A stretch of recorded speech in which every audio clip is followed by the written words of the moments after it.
Hello everyone and welcome to this week's Market Talk.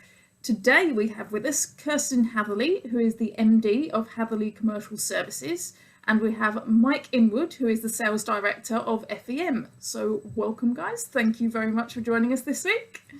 I'm going to start off with Kirstin, if I may.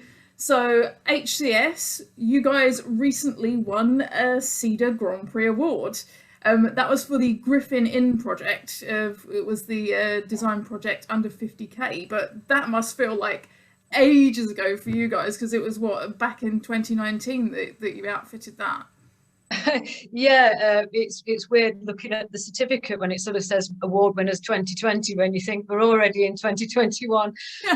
Yeah, it's such a shame that we weren't able to have conference as normal and sitting and watching the award ceremony. Yes, they did a fantastic job with the online digital event. Couldn't have commended them more in their efforts to do that, but it wasn't quite the same finding out that you've won an award without a glass of wine in your hand. So, I mean, could you tell us just a little bit about the project? And because you've worked with these guys over a number of years, haven't you? I mean, I suppose I've got to give credit to my brother on this one, because he does manages all the projects. So really, it's his bag. But yeah, I mean, the Griffin, it was done on a tight budget, and we managed to get it under budget in the end, which was, really good. They're a really good customer, and we did have a few issues with planning permission on the extraction, with the neighbours complaining, and that had to be redone. So there was quite a lot of effort and a lot of things to iron out there. But yeah, so Jamie Benson Jones continues to be a good customer, and we obviously go back and with the maintenance side of the business, dealing with that sort of thing as well. So it's a nice pub and B&B, and we look forward to going back to see them when things get back to normal. Yeah, which is not too far away now, which is obviously good news for everyone. Mike, just to come to you, you're coming up for a year in your current role with FEM. You obviously started with the business, I think, shortly after the first lockdown, which was a very, very strange time for everybody, particularly for somebody starting a kind of new role at a new company. How was that for you? Yeah, it was odd. I started April 1st last year, just as we'd started the lockdown.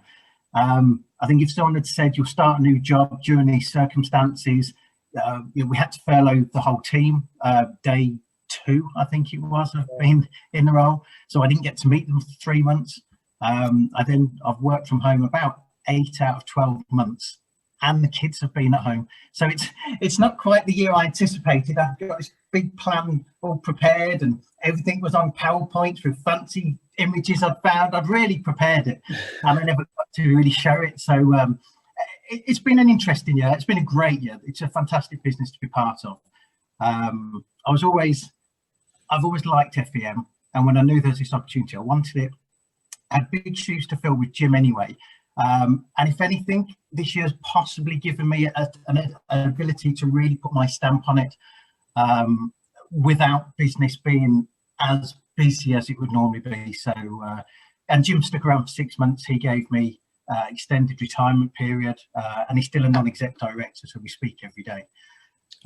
So really, it's embracing technology like this now. We do Teams meetings every Friday. I do Teams meetings with Harry and Mark. I've only been to the office once in a year. I have my second annual trip in about 3 weeks. So yeah, it's very different than I thought it would be. Yeah, and obviously FEM is well known for its connection to the North American market in terms of the fact you represent, many brands that are produced in America. And I guess in any other year, you probably would have travelled out there and sort of met those kind of companies. How has that side of it worked for you in terms of getting used to the brands and finding out where they fit into the UK market? Yeah, good. I'd sold Cambro products in the past, and I knew some of the guys at Cambro, and I sold Sermon in the past when I was at Puro. So I knew those two sides of it. The suppliers couldn't be nicer. As soon as they announced my taking over from Jim, they'd all contacted me. I had a very sort of elongated training period with them where I was on for days at a time doing training with them. And they're really nice people. You know, we've got UK team with Cambro, so we actually get to see them physically. A couple of the guys managed to fly in from other suppliers back end of last year, just before the second lockdown. But no, they're really, really good. Mark and Harry have got great relationships as well with them, so they're very understanding with us. They're giving me a bit of time to find my feet. And actually, we did with one of them last Friday. We did a charcoal oven webinar live from Spain with one of them. So we worked on a presentation. I say we worked on a presentation. It was their presentation. I just hijacked it. I can't take credit for it. But we managed to get, say, about 80 dealers on board with that. And so we're working with people. It's just that we can't get to physically go out and see them yet, which you can tell from I don't have a tan. I'd like to be out in Spain and America, NRA and everywhere else seeing things. But for now, it's all been done virtually. Yeah. You're lucky you can tan at all. I can't, Mike. So anyway, coming back to Kirstin, how do you feel this year has gone, well, the past 12 months has gone for HCS? How have you managed to cope through everything, the starts, the stops, and now hopefully a final reopening phase of the hospitality industry? Yeah, I mean, luckily for us, we've always had quite a few schools contracts to lean back on. So we've had the schools to deal with, certainly in the latter half of the year. I think the first lockdown was probably the worst for everybody, because I think everyone panicked, and a lot of the schools weren't letting us in to do our maintenance plans, and it seemed really daft at the time, because you think, well, there's no one there, let us in. But everyone was really sort of frightened to let anybody anywhere near anywhere. So first lockdown was tough. We only had one engineer looking after nursing homes and that sort of essential catering businesses. Then obviously we had the period in between. Second lockdown's been a bit busier. Schools are letting us in and letting us do our maintenance now, and obviously now they're all back in. They've got full catering capacity, most of them, so we're back in full time on those. And then we're seeing it liven up a little bit. Hospitality, we've just done a full kitchen refit at a pub, and I've got a few more inquiries as well to do, so they are looking at starting, things are moving. I just worry that a week before reopening we're going to be bombarded with a lot of maintenance and people turning things on at the last minute, and we need this for tomorrow, and you know what it's going to be like. Hopefully I would hope that people will start to think about what they need to reopen and what they need to maintain well in advance of reopening. I'm sure they've done that throughout. We've been a bit last minute. So, I mean, what are the typical things that you'll be looking out for that seem to go wrong, or that they often demand at the very last second? Yeah, well, I mean, we're seeing people wanting new equipment. I think those people that have probably reinvented their businesses a little bit, because they're doing a lot more takeout, or that they've realised that they've got more money or been able to get loans more than they thought, and they're thinking of rejigging kitchens. So yeah, at the minute we're seeing a lot of inquiries on refits and things like that, which is great. But it would have been nice if they'd started a few months ago so that we could get a few more in. And then on the maintenance front, you've got dishwashers that are still full of water, combi oven steamers, that sort of thing, that they need a good clean and servicing before they go back into action. So and I think probably refrigeration, we might see a few issues there as well, but yeah, we'll see.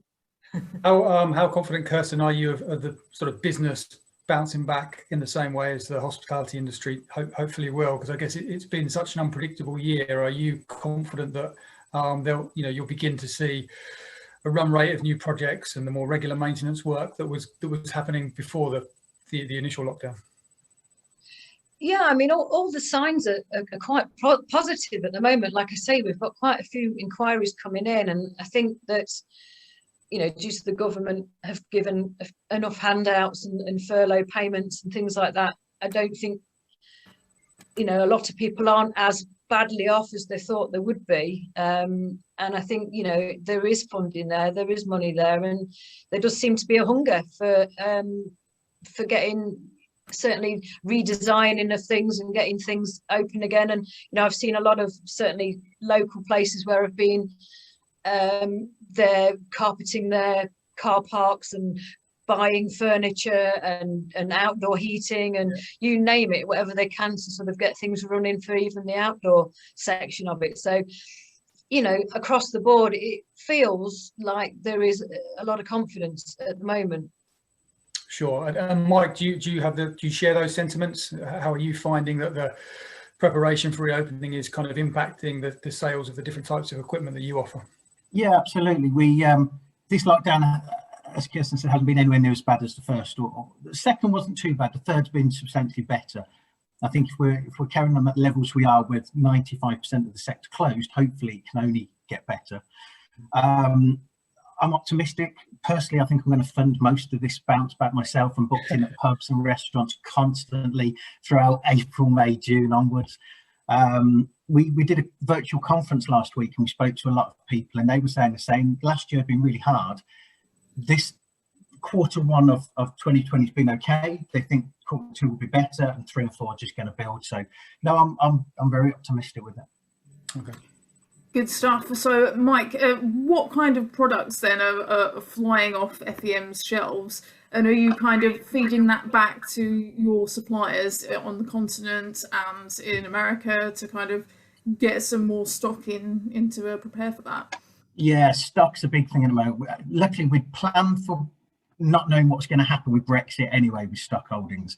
And then because there are some freight issues at the moment, we're just adding, well, probably an extra order in between orders. So we have a lot of stock on the way to us.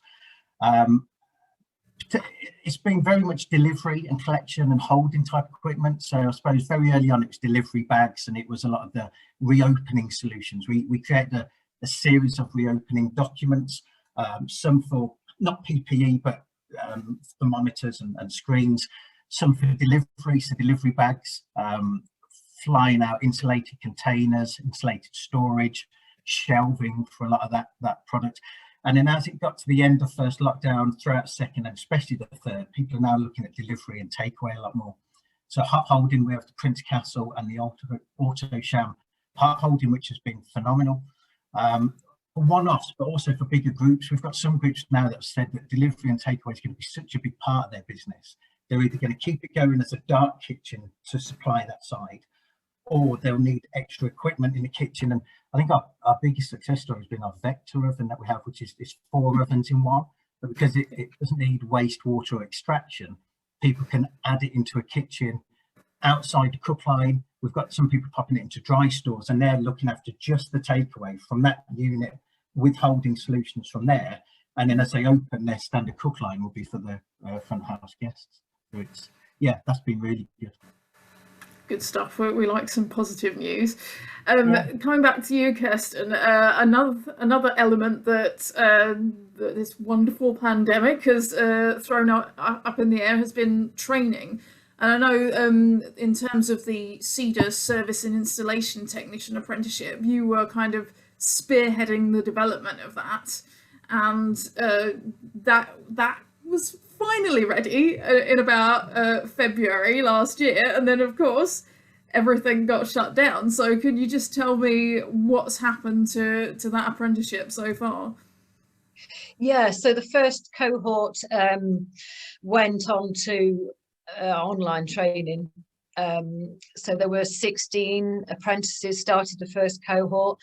We had an apprentice who was one of them, but unfortunately I think a lot of the lads were furloughed, ours included, and they found it really difficult, some of them, to engage with the tutors. I know certainly ours did, and that sort of resulted in him resigning. And I don't know whether it's a lack of motivation with the young lads being at home, or whether they're just not on the job and they're not doing what they should be doing during an apprenticeship, which of course is the practical side of the training. But yeah, I think a lot of them did struggle to engage with it. There are still some, I think 11 apprentices still on the first cohort, and they are now back in the classroom, I believe, from the 8th of March. So it is still ongoing, and they're hopefully now getting back into more of the practical side of things. So you know, that is the plus side of things. Hopefully there will be a second cohort. We're not quite sure of when yet. I think it's a case of getting enough numbers together. I mean, we would like to certainly put somebody into the second cohort, but we need to find an apprentice first, and that seems to be a real challenge at the moment. You know, we've got an advert for another apprentice, for another engineer, and we're finding very slow uptake on jobs, which you'd think, given that there may well have been some jobs lost during the pandemic, that there'd be people out there looking for work, but certainly it doesn't seem to be as much on our industry, which it never is anyway. I mean, engineers are always really, really short supply, and obviously the apprenticeship thing was designed to try and help with that. But yeah, I think that given sort of another sort of 6 months when businesses are starting to recover and get back into full staff, that they'll start to think about apprenticeships again, and then we'll probably hopefully then kick in with a second cohort. Would you say that you know, becoming an apprentice in terms of catering products, is that quite an intense process that they need to go through to qualify? Yeah, I mean, well, it is and it isn't.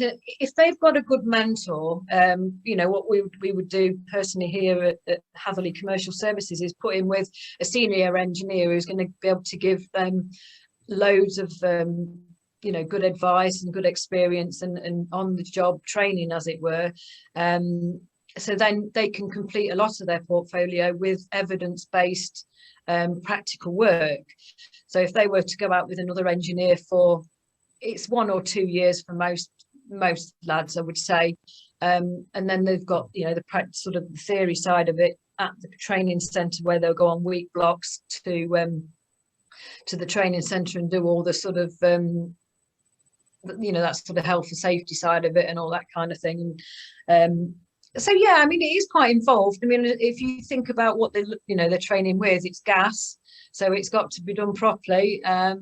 So, you know, I think that they will end up with it's a good job at the end of it. You know, it's a good wage, and it's well worth the 2 years training. But yeah, it's not an easy thing to go through, I wouldn't say. You've got to have a good brain on you, and I think you've got to have a very practical brain, and you've got to think outside the box a bit. You know, why is it not working? There's a reason it's gone, you know, and that's what takes a good person to, you know, a mechanical mind to be a catering equipment engineer.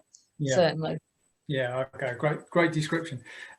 Mike, just to return obviously to you, looking ahead for the rest of this year and 2021, as you said at the beginning, you sort of arrived at the company with probably a plan of action that couldn't quite execute given what happened to the market last year. What's your plan for the months to come? Presumably you'll be kind of getting back into the office, hopefully getting back out on the road again and doing some of the more traditional selling that, you know, you would have done prior to the pandemic. Yeah, exactly. It's funny actually looking at the plan I had initially. I did it without knowing our business. It was ideas, it was gaps that I tried to identify, but actually we run our business incredibly well, and Harry and Mark and Jim have always done the basics very well, and that's looking after people.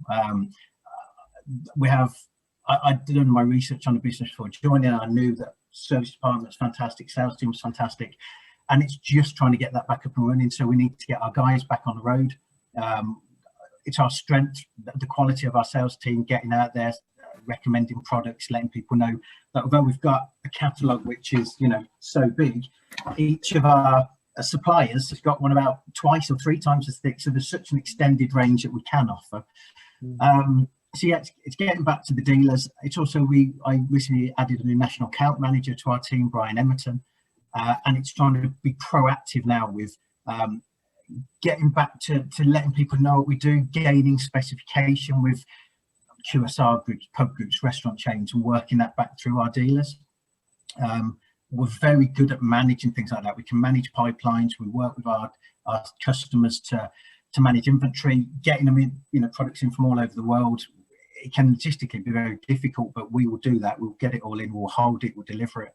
So yeah, it's just finding out people's pipelines, finding out what people have got on, and hopefully, well, not hopefully, I know there are an awful lot of people out there with big plans still. we were worried the first time round at lockdown there wouldn't be, but a lot of our customers have carried on throughout, and thank God they have. Absolutely, indeed. So could you give us kind of, are there any hints or anything as to if you're going to add some more products to your portfolio, or indeed any other brands to the incredible depth and diversity you have already? Yeah, the diversity of it's been a real key thing during this, that we've got such a wide range of products and a wide range of sectors. If one's been quiet, others have been busy. If heavy equipment's been quiet, light equipment's been busy. There are products I mentioned earlier, the charcoal oven, we're moving into that side. There's a lot of people looking at contactless technology. So we've done a sauce dispenser recently, so you can put your hand in front of it and it will dispense either a homemade sauce or a bought-in sauce.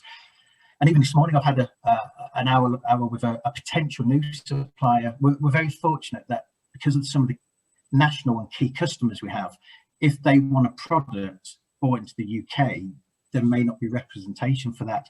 So one of our customers wants a product, they've put us in touch with the manufacturer, and we're having a chat at the moment to see whether it would be suitable for just that one customer or for potentially others. And it looks good. It looks very promising. So yeah, we do a good job at stuff like that. So people generally do come to us to bring their ideas to us.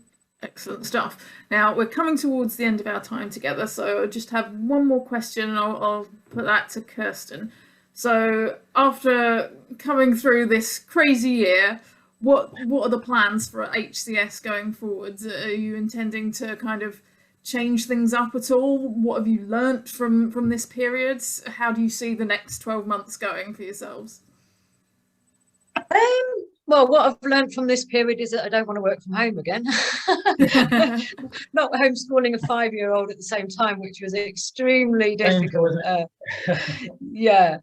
So thank goodness the schools are back, and I'd like to hope that they're not going to close again. But yeah, moving forward, I think we forever sort of trying to gain the new contracts on the the sort of schools catering and those sort of efforts, and sort of maximize our area, because we do only do the East Midlands, so we're not sort of treading nationally at the moment, but certainly want to maximize in our area and improve on the project side of things as well. You never know, the next category could be on the scenes, but that would be nice just to just do what we do well and keep doing it bigger and better. And you need to keep training the engineers and bringing through good engineers, and do what we do well and keep doing it and improve on it. Yeah. Good stuff. Okay, well that's a perfect place to stop then. Thank you very much, Kirstin. Thank you very much, Mike. And yeah, join us again next week for another episode of Market Talk.